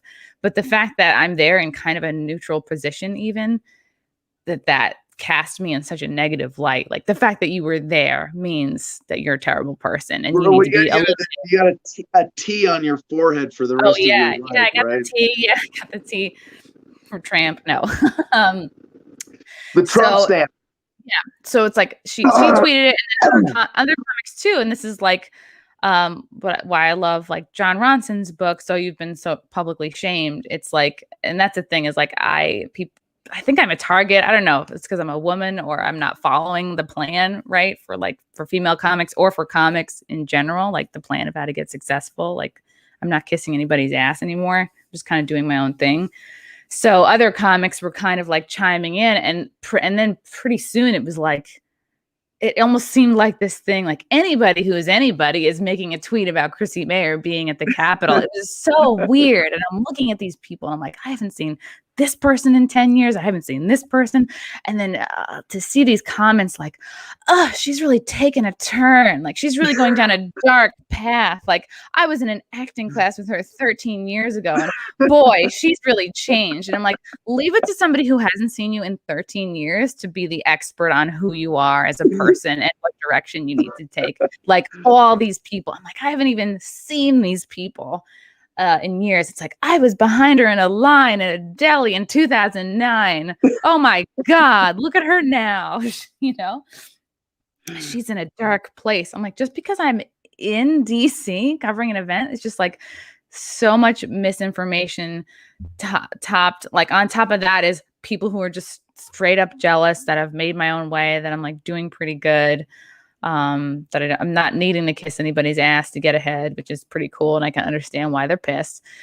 Because you can waste years just kissing people's asses and it still doesn't get you anywhere. So, a lot of that, and just like they're bored, they're home. A lot of these people aren't working. A lot of them aren't doing shows. A lot of them aren't even being booked on Zoom shows. So it's you're a comedian who's allowed to go out in public and meet people face to face without a mask. How dare you?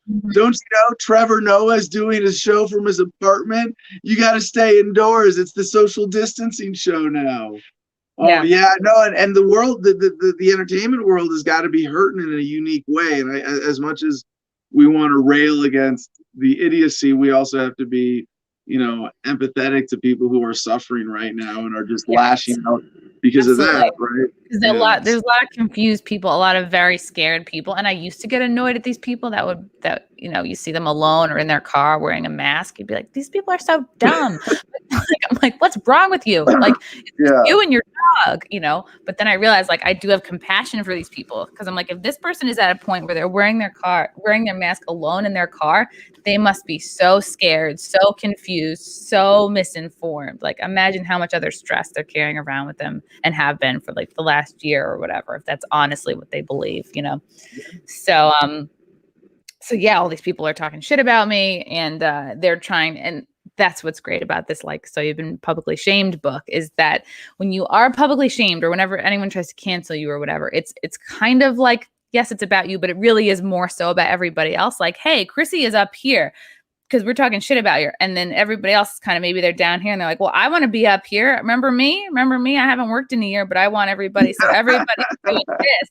I want to be up here too. I want these people to see me. I want them to see that I agree with them. And we're all, remember this when you do shows again. Remember, like, to book me.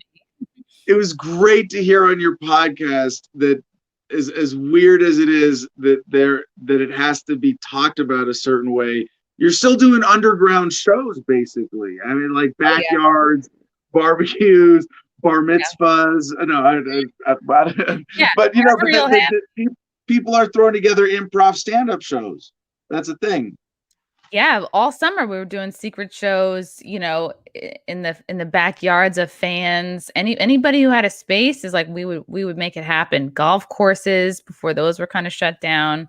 So like it's like we've been trying to perform and stay sharp this whole time. And a lot of people are like, "Oh, well, my coffee shop open mic is shut down. I guess I'm done." You know? And a lot of the people and that's what was an interesting thing to see shake out. It's like there's a real sect of comics. It's like, well, if we just impress like New York City industry, that'll be our way to the top. Meanwhile, they're not ever performing outside the city. They wouldn't even come to Westchester. You know what I mean? It's like, what, an hour train? I could never, you know. But that's kind of, you know, even doing comedy in Westchester is more in line with what the rest of the country is laughing at. So it's like you have this group of comics that are so tightly dependent on New York City that when that shuts down, it's like they don't have any contacts on the road. They in fact would shun road work. They would shun performing what they call as a flyover state, which is basically anything that's not New York or California. Right. So it's like they've put themselves in a corner. And now when things shut down, it's like you have nothing. You know, and those of us that have been working the road that aren't too good to perform anywhere but New York and LA, it's like, well, we've managed to keep our careers going, and we're also more motivated to like think outside the box and do these like, you know, illegal backyard type shows. So I think that's where a lot of their anger comes from, and they're like, well, let's get her. She's doing it. Let's get her. And then so a few of these comics were saying like, you know, we really need to make a list of all the New York City comics who are in DC so we can never book them again, you know, when things are back to normal. And I think it was just me and one other guy. Like, I don't think anybody else was there, which is nuts, you know. I think it was just me and Kevin Downey Jr. So one last question, if I may, then before we give you a chance to plug everything you're working on, the Chris and Mayor podcast, and maybe take a couple questions or comments from the audience if Jim wants to just start throwing those up on screen, though. But now that you're, I assume you're not waiting for Trump to come back to power on March 4th, because that's the secret date from the Q code. Yeah, what is it about March 4th? Well, but no, Chrissy, what is it that's next for you in terms of political engagement? I use the term activism very broadly, but anything that's sort of deliberate political engagement, you know, what have you learned from this experience that might, you know, inspire you next? Like, I can say this without kind of like a lot of ego, but like it has taught me like I have a lot more power than I thought I did. And I am planning a huge tour, like at a time where people are like, comedy's done, I'm going to wait for it to be normal. I'm like, oh no, I think I've decided I'm not going to wait for it to be normal. Like, I'm not going to use that. Oh, really? No one thinks Trump will become president again on March 4th. Oh, yeah, wow. Yeah, I wasn't making that up. Somebody else made that up. Always pushing the date back. There's always like, well, we're going to lose hope at this date. We're going to 2 more months, then we'll lose hope. This is the new the universe is going to end times tomorrow. Those people are now on the Q train. Yeah. You know, that's the thing, is like you never want to put your faith or in something that's entirely outside of yourself. It's like, you know, people are saying, oh, trust the plan. It's like, no, trust your own plan. You should be making your own plan right now. And so what's next? What's next for you? For me, that is, I'm doing a huge stand-up tour, really starting this month through June. I have dates that I'm going to be headlining myself, and also touring with a Mr. Tim Young, who I've been in touch with for a while. He did an episode of the Chrissy Mayer podcast. So he and I are going to go on the road together and do kind of like a free speech stand-up comedy tour. And we're going to try to, you know, maybe bring on like other big political personalities or just other comics that are in line with the brand.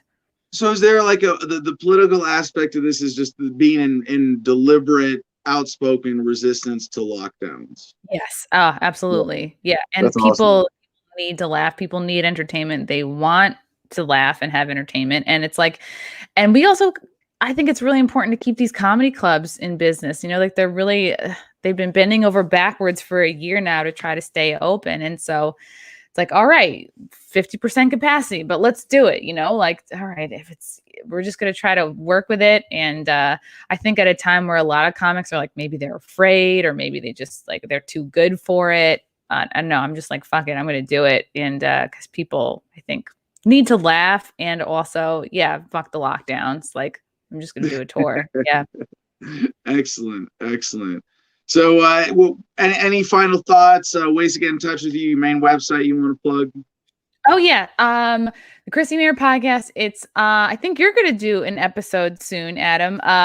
It's on iTunes, YouTube, Spotify, SoundCloud. I put 4 new episodes out a week, so usually Tuesday through Friday.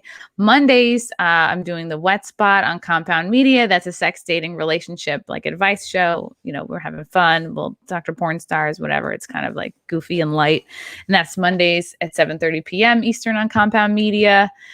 Yes, there it is. There's my podcast. Yeah, so my podcast will talk to like conspiracy people, political personalities. I've had Larry Sharp on a few times. I think I had Spike Cohen on. I had Vermin Supreme on. So yeah, I love the libertarians. And yeah, so I kind of talk to like whoever. And I'll be in Hyenas February 19th and 20th. I'll be with Comedians of the Compound in Royersford, Pennsylvania on February 26th. That's the Soul Joel's Comedy Club over there. And then February 28th, I'll be headlining the Stress Factory in New Brunswick, New Jersey. And oh yeah, there it is. Buy a ticket. Yes, do it. And then lots of other dates, Florida, Nashville, Cleveland, all coming up in the coming months. So very excited about all that. So just go to my website, chrissymayer.com for tickets, info. Yeah. And then follow me on all the things on social media. And she introduces all of her guests by evaluating how good they would be in bed. So, yeah, do I? Isn't that what you said? That's what you said in the last one. Maybe it's not all of them. Maybe she needs to work on. Well, see, that's female privilege there. Dudes could definitely not. I thought about it. You really think a dude can introduce all of his guests that way? Hell no. All right. Thank you so much, dear. It's been a lot of fun. I really appreciate your time this week. It's great. All right. Oh, that was a blast. This is so much synchronicity in today's show. Oh, okay. And now my screen is frozen again. Well, let's get Jim back up on here because it's been a while. Check in with the audience. I know we've covered a lot of ground. We got just a few minutes left. There is, like I promised, one other critical headline we're going to get to today, talking about the Reddit trading insurgency. Jim, no comments, no questions there. I guess Chrissy answered all the questions perfectly. I mean, that was a lot of fun. It was a great interview. But yeah, it was a great interview. You did answer all of your questions. I had actually posted a question, but shortly after I had posted it, you basically asked it already, so I didn't even have to post it. There you go. About the libertarian option. So I'm such a good interviewer. I know exactly what the audience wants asked of my guests. Right. So there was a couple people saying about the insurrection, about the false flag incident. They don't like it because, damn it, there was one I was trying to show. Here it is. Sure, it was calm, but all the state worship with all the flags and whatnot seems to indicate statism. No, but it is worth pointing out, and I, you know, in all the coverage that we've talked about with Cash and with CJ, we didn't quite get to this point of really looking at what was the bigger crowd doing, and it really was extremely tame festival atmosphere, people chilling with flags. And I'm not excusing the statism, you know, I'm not excusing the fundamental fact that they were there to support Trump. They were there to support Trump's communist agenda. Yeah, call it anything you want to call it that. Yeah, I'm not excusing it, but the event itself really was from you know, it's worth really pointing out that it was 95% even completely non-confrontational. Right? Yeah. And people that just wanted to, at the most base explanation, stand there and say, we're here to voice our opinion that there's fuckery going on. All right, Jim, hold on with me here for just a minute. We're going to wrap up the show. I want you to stick with me for this last story from Bloomberg via MSN.com. Reddit trades crumble as GameStop, AMC, and Silver plunge. This is a pretty quick I told you so that I'm getting from like yesterday when we covered the silver surge of 7%, saying that even that was probably mostly a bubble, but certainly GameStop, and that there was other manipulation here, and that the average small investor was going to lose. So the story starts: the wild run-up of trades popular with Reddit crowds is starting to come crashing down.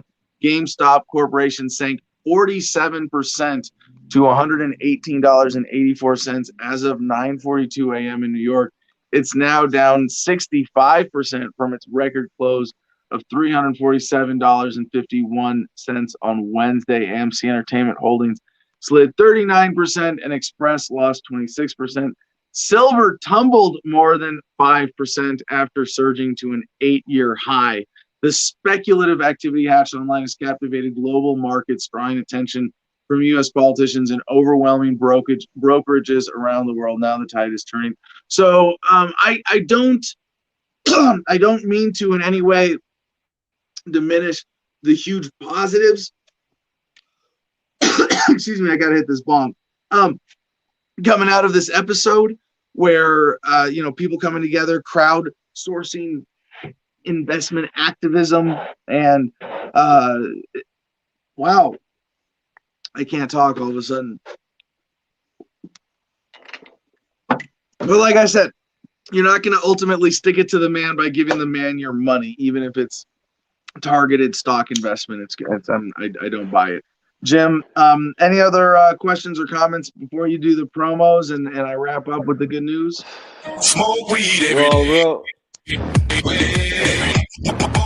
Smoke weed every day.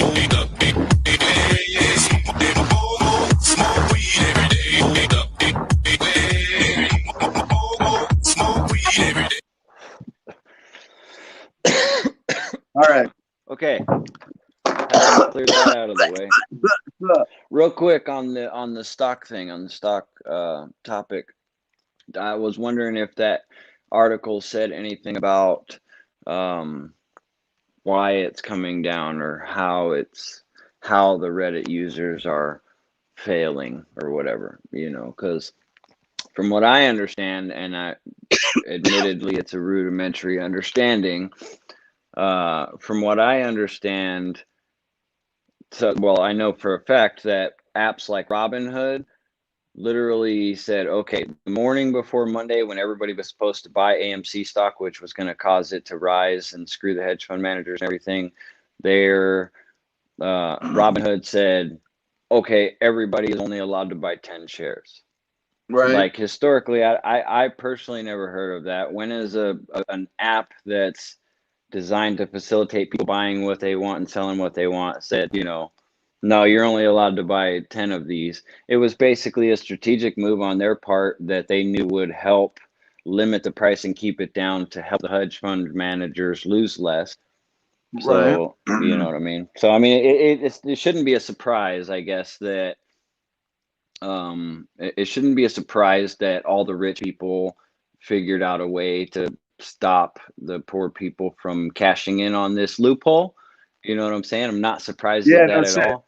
But I still, for some reason, feel or agree with the anger of people. Like, dude, they've been playing the same game and making money off of it forever. Why can't we make our money off it? Why can't Robinhood just say, well, that's the way the game goes? You know what I mean? It's a free market, and this is what happened in it. What happens, But no, they're playing the. Yeah, well, they call it the American dream because you have to be asleep to believe it. And that's what people are pissed about. So from here, we are irresponsible if we allow things just to go, the whole stock market and all this billionaire game just to continue on as normal. If we're not allowed to play it the same way they're allowed to play it and make money, then the game needs to stop. It's not a legitimate game. It's not, fair. I don't know. But all right, give us the promos. You don't have any more critical comments. Do we have any winners? Are we going with our $2 friend on the super chat from earlier and no We're going quality with our comment? $2 friend. Yep. All right, well then give us the Yep, promos, that's the Jim. Tell case. people how they can join the Producers Club.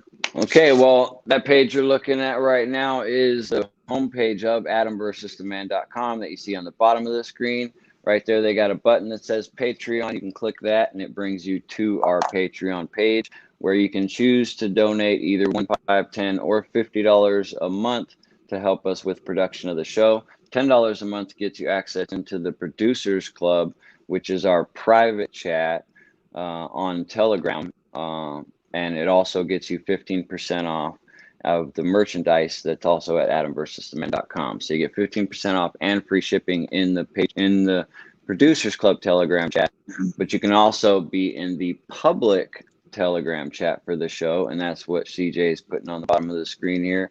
t.me/AdamVersusTheMan gets you free access. Everybody that's looking at this right now can just go on Telegram and go to that and join the Adam vs. Man public broadcast channel, and we can blow that thing up, and it'll be fun. After you do that, go to cigarfederation.com and check out all of your different exotic flavored cigars and get yourself as many as you want using promo code ADAM10, ADAM10, all caps, gets you 10% off your entire order. If you want to try some with CBD in them, the JSK Nugs are the way to go. This picture is from the Garden of Freedom Instagram. You can catch up with everything that's going on up there in Gardenia while it's snowing and being all pretty up there right now. Pretty to look at, not fun to be in to me. But yeah, you can keep up with what's going on in Gardenia on the Instagram. Very easy, very awesome, great pictures. All right. Thank you very much, Jim and CJ, for producing an excellent show today. And to our guests, Kenny and Chrissy, I hope you guys had as much fun with them as I did. From goodnewsnetwork.org, we get today's good news in history. It was on this day in 1653, New York City, first called New Amsterdam, became an official incorporated city. Although I don't think the incorporation is really the critical part of what made New York what it is today. Very weird collection of good news.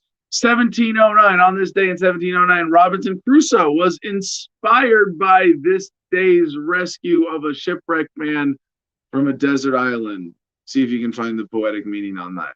On this day in 1882, the Knights of Columbus formed in New Haven, Connecticut. I'm sure there's a connection to Robinson Crusoe there if you try hard enough. On this day in 1922, Ulysses by James Joyce was published. And on this day in 1925, a dog sled reached Nome, Alaska with an urgently needed diphtheria serum, which later inspired the Iditarod race. That was this day in 1925. And now this is a very interesting thing to put in sort of good news. But if you think war is bad, perhaps a giant battle that represents the turning point in some great war could be seen as good news.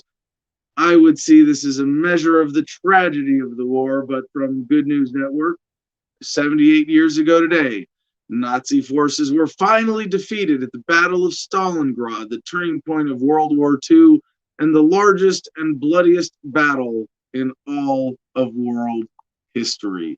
2.2 million soldiers were involved, with up to 2 million killed, wounded, or captured. After 5 months of combat in the frigid Soviet winter, the remaining Germans were not only starving and frostbitten, but running out of ammunition, yet Hitler forbade them to surrender. A handful of bitter senior officers were taken to Moscow and joined the National Committee for a Free Germany, signing anti-Hitler statements that were broadcast to German troops. Let us never forget the lesson of that war, and frankly, every war. Killing for politicians never ends well. And with that, peace and love, y'all. Choose happiness and be excellent to each other.